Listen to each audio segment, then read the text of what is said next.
Hello students, welcome to the class Vijay Samarpit KVN English by Sony sir. Today's topic is the 100 dresses. First, there are two parts of the chapter, 100 dresses first and 100 dresses second, and we are going through the first one, and in first one also there are subparts. It is written by L. Sor Easter. The spelling of the writer's name L and then Sor Bsor. The B is silent. Elsor Esther, known as Eleanor Esther, was born on May 9, 1906 in West Haven, Connecticut. She was an American children's author, a children's librarian, originally a librarian, वास्तव में एक librarian थी. Easter's writing career began following a case of tuberculosis. Tuberculosis इनको हुआ और इसके बाद इन्होंने अपना राइटिंग कैरियर शुरू किया. तो इनको सर्टिफिकेट भी मिला है, award for outstanding contribution to children's literature, and was nominated for the Laura Ingalls Wilder award. By the time of her death at the age of 82, Easter had written 19 children books. दोस्तों, The 100 Dresses first को हम देखेंगे. ये बड़ा अच्छा पाठ है. Humanity हमारे अंदर पैदा करता है, मानवीयता होनी चाहिए. We should be sensitive enough to accept everybody whatever one is. जो कोई जैसा है हम उसको उसी रूप में एक्सेप्ट करें, इतनी सेंसिटिविटी हमारे अंदर होनी चाहिए. There is a message of acceptance and of not teasing someone for being different. That is the theme introduced in the chapter. Now line by line we will go through it. Before you read section, how do we judge the people around us? हम अपने चारों ओर लोगों को जज किस प्रकार करते हैं? By their money, wealth and possessions. पैसे से करते हैं, उनके possessions, उनके पास कितनी समृद्धि है, या रिश्तों से करते हैं. Or is there something of more enduring value to look for in a person? या कुछ ऐसा है जो कोई ऐसी वैल्यू है जो एंड्यूरिंग वैल्यू है. Enduring means the durable value, the lasting, जो कठोर है, टेंजिबल है, जो हमेशा के लिए है. ऐसा कोई गुण है, वैल्यू है. तो लुक फॉर फ्रेजल वर्ब, तलाश करना. कोई ऐसी एंड्यूरिंग वैल्यू है जो किसी व्यक्ति में हम तलाश करें इन अ पर्सन. आप अपने अपने हिसाब से लोगों को पसंद करते हैं, जज करते हैं. This story is a sensitive account of how a poor young girl is judged by her classmates. Wanda Petronski is a young Polish girl. वो अपने क्लासमेट्स के द्वारा कैसे जज की जाती है, इस पे है. ये एक यंग पॉलिश गर्ल है. Polish here refers to related to Poland. America के जो निवासी हैं वो वास्तव में रियली अमेरिका के नहीं हैं. वहाँ कई जगह से जाकर के बसे हुए लोग भी हैं. So the relating to Poland, जो कोई पोलैंड से रिलेटेड है, वहाँ का हैबिटेंट है या वहाँ की लैंग्वेज है, that is Polish. P is capital being proper noun. Who goes to school with other American children in an American town. एक अमेरिकन टाउन में दूसरे अमेरिकन बच्चों के साथ जो स्कूल जाती है. These other children see Wanda as different in many ways. ये बच्चे वांडा को कई तरीकों से डिफरेंट रूप में देखते हैं. Can you guess how they treat her. क्या आप अनुमान लगा सकते हैं कि वे कैसे उसको ट्रीट करते हैं? इसका अनुमान आप लगा सकते हैं जब क्लास में किसी बच्चे को किसी दूसरे तरीके से देखा जाता है तो वो क्या क्या तरीके हैं. वो उसकी फिजिकल अपीयरेंस पे हो सकता है, स्टेटस पे हो सकता है, उसके पोजेशंस पे हो सकता है, etcetera. Read the information in the box below. Find out more about this community for about a related topic from an encyclopedia or an internet. Encyclopedia वो होता है जिसमें सारा ज्ञान होता है, बहुत विस्तृत ज्ञान होता है. एक huge account of knowledge is there, that is encyclopedia. या इंटरनेट से हम देखें किसके बारे में, इस पोलिश अमेरिकन कम्युनिटी के बारे में. The Polish American community in the United states. थोड़ा इसके बारे में जानेंगे. The first Polish immigrants arrived in America in 1608, but the largest wave of Polish immigration occurred in the early 20th century. पहला Polish American 1608 में America में आया, परंतु 20th century में बहुत ज़्यादा लोग आए. When more than 1 million Poles migrated to the United States, 10 lakh से ज़्यादा लोग जब माइग्रेट हुए, निर्वासित हुए, आकर के बस गए यूनाइटेड स्टेट्स में. The Polish state did not exist at that time, उस समय कोई पोलिश स्टेट एग्जिस्ट नहीं करती थी. And the immigrants were identified according to their country of origin rather than to ethnicity. वो जिस कंट्री से थे उससे उनको आइडेंटिफाई किया जाता था, जो आकर के बसते थे इमिग्रेंट्स, उनको रादर देन टू एथनिसिटी, उनकी एथनिसिटी से आइडेंटिफाई नहीं किया जा सकता था और किया नहीं जाता था. एथनिसिटी मीन्स जातीयता, द फैक्ट और state of belonging to a social group. आप किस ग्रुप से जुड़े हैं, उस ग्रुप से जुड़े होने का जो फैक्ट है, दैट इज एथनिसिटी. तो किस ग्रुप से व्यक्ति जुड़ा है उससे नहीं उनको कहा जाता था, पहचाना जाता था, आइडेंटिफाई किया जाता था. उनको आइडेंटिफाई किया जाता था उनकी कंट्री के हिसाब से जहां के वो ओरिजिन है. They were identified as Russian Poles, German Poles, Austrian Poles, etc. जो रशियन का है, जो जर्मन का है, जो ऑस्ट्रियन का है. One of the most notable Polish American communities is in Chicago. Chicago में मोस्ट नोटेबल एक अमेरिकन पोलिश अमेरिकन कम्युनिटी है.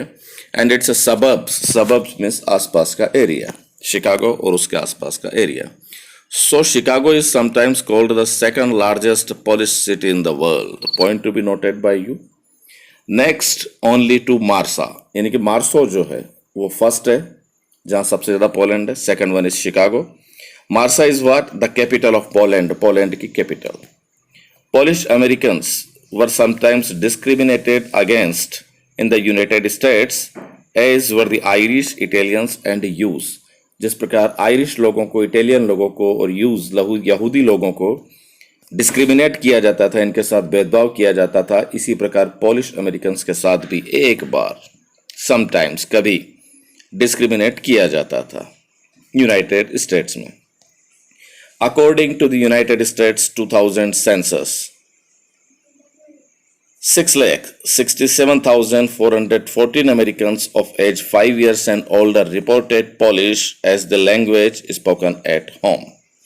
लगभग 6,67,414 लोगों को 2000 सेंसस में बताया गया कि वो पोलिश बोलते हैं, अपने घर पे पोलिश लैंग्वेज बोलते हैं, which is about 1.4% of the people who speak languages other than English. जो कि अमेरिका की इंग्लिश बोलने के अलावा जो लोग हैं जो अदर देन इंग्लिश बोलते हैं उनका 1.4% है, और 0.25% ऑफ द यूएस पॉपुलेशन, या यूएस पॉपुलेशन टोटल पॉपुलेशन का 0.25%. That is. Now come to the point. Today dear friends, I would like to tell you that the chapter is narrated in third person and sometimes somewhere in the first person. We have to identify where the narrator has used the third person narration and where the writer has used the first person narration. There are three important characters in the story: Wanda Petronsky, Maddie and Peggy. हम इनके बारे में जानेंगे. Wanda हमारा main protagonist है of the story. Today Monday, Wanda Petronski was not in her seat. वो अपनी seat पर नहीं थी. Past indefinite was main verb के रूप में, बी की past form, second form. But nobody, not even Peggy and Madeline, the girls who started all the fun, परंतु किसी ने भी, यहां तक कि पेगी और मेडलिन ने भी, वो लड़कियां जिन्होंने उसके साथ फन करना, मजाक करना शुरू किया, नोटिस्ड हर एब्सेंस, उसकी अनुपस्थिति को नोटिस किया. यानी किसी ने भी उसकी अनुपस्थिति को नोटिस नहीं किया. यहां तक कि उन दो लड़कियों ने जिन्होंने उसका मजाक उड़ाना शुरू किया था, उन्होंने भी नोटिस नहीं किया. Nobody noticed. Usually Wanda sat in the seat next to the last seat in the last row in room 13. अक्सर वांडा बैठती थी उस सीट पे जो कि सीट थी next to last seat. Last seat के नेक्स्ट सीट थी वो, next to last, last row में थी और रूम नंबर है 13. She sat in the corner of the room where the rough boys who did not make good marks sat. वह वहां बैठती थी, सेट की पास्ट फॉर्म सेट, जहां रफ बॉयज, जो क्लास के रफ बॉयज होते हैं, वो बैठते थे, जिनके मार्क्स अच्छे नहीं आते थे वो बैठते थे. The corner of the room where there was most scuffling of feet. और रूम का कॉर्नर जहां बहुत ज्यादा स्कफलिंग ऑफ फिट होता था. स्कफलिंग ऑफ फिट का मीनिंग आपको बुक में दिया गया है. That is noisy dragging movements of the feet on the ground. पाँव के जो घसीटने के आवाज वाले शोर वाले मूवमेंट्स होते हैं ग्राउंड पे घसीटने के, वो मूवमेंट्स होते थे, वहां वो बैठती थी. एंड मोस्ट रोर्स ऑफ लाफर, बहुत ज्यादा दहाड़े मार के हंसी जहां होती थी. आप जानते हैं क्लास में पीछे कौन बच्चे बैठते हैं. When anything funny was said, जब भी कुछ मजाकिया बोला जाता था तो वहां दहाड़े मार के हंसी होती थी. And most mud and dirt on the floor, और जहां पे बहुत ज्यादा कीचड़ और गंदगी रहती थी, इस जगह वांडा बैठती थी. Next to the last seat. Then Wanda did not sit there because she was rough and noisy. देखो वहां जो रफ और नॉइजी बॉयज थे क्लास के, वो बैठते थे. वांडा इसलिए नहीं बैठती थी कि वो रफ और नॉइजी थी. The point to be noted. On the contrary, जबकि इसके विपरीत, she was very quiet and rarely said anything at all. वह बहुत शांत और चुपचाप थी और मुश्किल से रेयरली कुछ बोलती थी. Past indefinite. And nobody had ever heard her laugh out loud. Laugh out loud, उसकी तेजी की हंसी, बाहर निकलती हुई हंसी किसी ने भी नहीं सुनी थी. Had ever heard, past perfect tense, had के बाद थर्ड फॉर्म, एवर हमारा एडवर्ब है. Sometimes she twisted her mouth into a crooked sort of smile. कभी कभी वो अपना मुंह ट्विस्ट करती थी. ट्विस्ट करती यानी कि टेढ़ा करती थी, बनाती थी.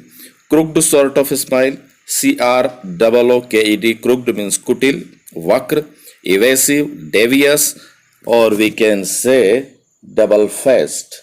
इस crooked दुष्ट लोगों के लिए भी आता है, कुटिल लोगों के लिए भी आता है. तो ऐसी स्माइल करती थी वो कुटिल स्माइल, या कुटिल स्माइल इसलिए कर रही है वो because she is trying to hide her real feelings, the real emotions. But that was all, परंतु यही सब कुछ था.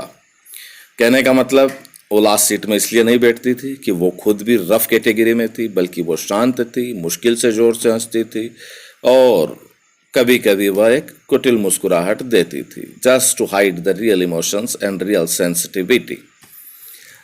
Then nobody knew exactly why Wanda sat in that seat.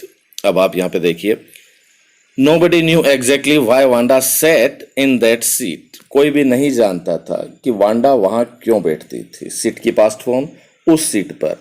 SIT seat तो वर्ब होता है और SEAT सीट नाउन होता है, इसको ध्यान देंगे. Unless it was because she came all the way from Boggins Heights and her feet were usually caked with dry mud. जब तक कि यह नहीं था, क्या नहीं था, केवल एक चीज, क्योंकि वो आती थी बहुत पूरे रास्ते ब्रोगिन्स हाइट्स से वो आती थी, और उसके पैर केक यहाँ वर्ड है CAKE, केक जो खाने का केक होता है, यहाँ पे फीट के लिए आया. Feet were usually caked with dry mud, यानी कि पैर जैसे उन पे सूखी कीचड़ लग जाता है, सूखी मड लग जाती है, तो केक की तरह वो पैर पे लग जाती थी. And fit were caked, past indefinite का पैसिव वॉइस सेंटेंस है, वर के बाद थर्ड फॉर्म आया है, केक को वर्ब के रूप में यूज में लिया है, ध्यान देंगे. But no one really thought much about Wanda Petronski. कोई भी ज्यादा इसके बारे में सोचता नहीं था, और सोचेगा भी क्यों. Once she sat in the corner of the room, एक बार वो उस रूम के कॉर्नर में बैठ जाए, फिर कोई ज्यादा उसके बारे में सोचता नहीं था. और यही कारण है कि उस दिन वो आई नहीं है, तो किसी का ज्यादा ध्यान भी नहीं है. यहां तक कि मजा करने वाली, फन करने वाली, मजाक उड़ाने वाली पैगी और मेडलिन का भी ध्यान नहीं है, जैसा कि हमने फर्स्ट पैरा में देखा. Now the time when they thought about Wanda was outside of school hours. Wanda के बारे में लोग जब सोचते थे, साथी जब सोचते थे, वो टाइम था स्कूल आवर्स के बाद वाला. एट नून टाइम, दोपहरी का समय. When they were coming back to school, और in the morning early before school began, या तो नून के टाइम जब वे वापस स्कूल से आ रहे होते, या सुबह के टाइम जब वो स्कूल शुरू होता है और स्कूल जा रहे होते, तभी रास्ते में ही वो वांडा के बारे में बात करते थे. व्हेन ग्रुप्स ऑफ 2 और 3 और इवन मोर, जब 2 या 3 या इससे ज्यादा का ग्रुप होता था, और क्या करता था वो group, would be talking and laughing on their way to the school yard. जब वो हंसा करता था और बात किया करता था स्कूल यार्ड के अपने रास्ते में. Then sometimes they waited for Wanda to have fun with her. कभी कभी वो वांडा के लिए वेट करते थे, उसके साथ मजा करने के लिए. बच्चों यहाँ पे ध्यान दीजिएगा दोस्तों, वेटेड के बाद प्रीपोजिशन आई है फॉर. जब भी हम इंतजार के लिए वेट को काम में लेते हैं, always use preposition for after wait. Wait for. Then the next day, Tuesday, अगला दिन. मंडे से हमारी बात शुरू हुई है, अगला दिन ट्यूसडे है. Wanda was not in school. वो स्कूल में नहीं थी. आइदर, स्कूल में भी नहीं थी. And nobody noticed her absence again, यानी कि वो स्कूल में दोबारा नहीं थी और किसी ने भी उसकी एब्सेंस को, अनुपस्थिति को दोबारा नोटिस नहीं किया. 2 दिन हो गए. But on Wednesday the pronunciation of WEDNESDAY is not Wednesday. The pronunciation is Wednesday. Wednesday. But on Wednesday, Peggy and Maddie, who sat down front with other children who got good marks, जो कि front में बैठती थी उन बच्चों के साथ जिनको अच्छे मार्क्स मिलते हैं, and who didn't trek in a whole lot of mud, और जिनको चलना नहीं पड़ता था कीचड़ वाले रास्ते में. डिड नोटिस, नोटिस तो किया. डिड के साथ वर्ब की फर्स्ट फॉर्म है. मैंने पहले भी बताया था के साथ ये वर्ब की फर्स्ट फॉर्म जब हमारे अफर्मेटिव सेंटेंस में हो, जनरली नेगेटिव में तो आती है डिड नॉट के साथ फर्स्ट फॉर्म, और इंटरोगेटिव में भी आती है जब WH वर्ड के साथ डिड के साथ फर्स्ट फॉर्म आती है, या इंटरोगेटिव विदाउट WH वर्ड उसके साथ भी फर्स्ट फॉर्म आती है. परंतु जब डिड के साथ फर्स्ट फॉर्म अफर्मेटिव सेंटेंस में, असर्टिव सेंटेंस में आए तो बात जोर देने की होती है पास्ट में. क्या डिड नोटिस, कि उन्होंने नोटिस तो किया, ध्यान तो दिया. दैट वांडा वाजंट देयर, कि वांडा वहां नहीं थी. Peggy was the most popular girl in the school. Peggy school में सबसे ज्यादा लोकप्रिय लड़की थी. She was pretty, वह सुंदर थी. She had many pretty clothes, उसके पास बहुत सुंदर कपड़े थे. And her hair was curly, और उसके बाल घुंघराले थे, curly. Maddie was her closest friend, और Maddie उसकी सबसे प्रिय, पास वाली क्लोज फ्रेंड थी. Closest, superlative degree of close. The reason Peggy and Maddie noticed Wanda's absence was, वो रीजन जिसके कारण पेगी और मेडी ने वांडा की अनुपस्थिति को नोटिस किया, ध्यान दिया, वो रीजन क्या था? Was because Wanda had made them late to school. क्योंकि वांडा ने उनको स्कूल के लिए लेट कर दिया था. कैसे लेट कर दिया था हम जानेंगे. इस पॉइंट को नोट करना दोस्तों. A question is framed from this. Why did Peggy and Maddie notice Wanda's absence on Wednesday? They had waited. उन्होंने इंतजार किया. किसने? पेगी और मेडी ने. They had waited for Wanda to have some fun with her. उसके साथ कुछ मजा करने के लिए. यानी कि स्कूल आते हुए उन्होंने वांडा के लिए इंतजार किया, उसके साथ कुछ मजाक करें, मॉकिंग करें. She just hadn't come, और वो नहीं आई. Hadn't come, negative sentence of past perfect tense, had के बाद third form, negative structure. They often waited for Wanda Petronsky to have fun with her, और वे अक्सर वांडा पेट्रोन्स्की का वेट करते थे उसके साथ मजा करने के लिए. तो इसको नोट करो पार्ट फर्स्ट से कि वो क्यों वेट करते थे. ओरल क्वेश्चनिंग हमारे पास है इस पार्ट फर्स्ट के भी सब पार्ट फर्स्ट में. Where in the classroom does Wanda sit and why. Classroom में वांडा कहाँ बैठती थी और क्यों बैठती थी. दोस्तों हमने जाना वो रूम नंबर 13 में लास्ट में, नेक्स्ट टू लास्ट सीट में बैठती थी. So Wanda used to sit on the seat next to the last seat in the last row in room number 13. She sat there because her feet were normally caked with dry mud. कीचड़ लगा होता था उन पे. which were very dirty, गंदे होते थे. So in order to avoid being laughed at, ये हमारी सोचने की बात है, being laughed at her by her classmates, के classmates के द्वारा उस पर हंसी ना उड़े, मजाक ना उड़े, इसको अवॉइड करने के लिए वहां बैठती थी. She sat there to hide her dirty feet. Next one, why does Wanda live? Where does Wanda live? Wanda कहाँ रहती है? What kind of place do you think it is, और आपको क्या लगता है ये कैसा प्लेस है, कैसी जगह है, वह कहाँ रहती है और ये कैसी जगह है। वांडा रहती है बॉगिंस हाइट्स में, एक डिस्टेंस वाला प्लेस है।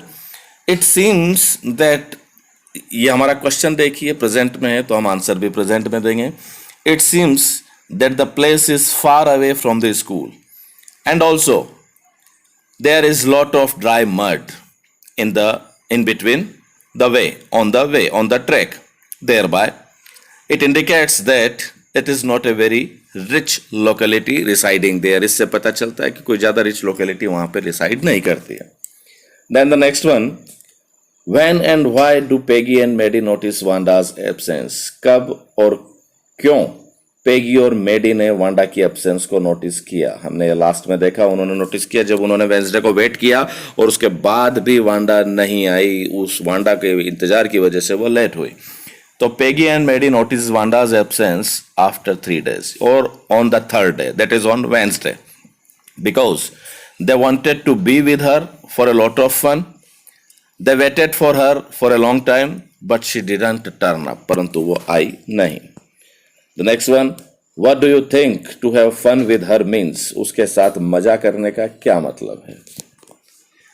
I mean, Wanda was quite a shy girl who was really ashamed of dust-laden feet. पैर मिट्टी से सने हुए पैरों से वो ज्यादा जो शर्मिंदा थी। The girls used to make fun of her. This gave them a lot of pleasure. Therefore, they wanted to have fun with her.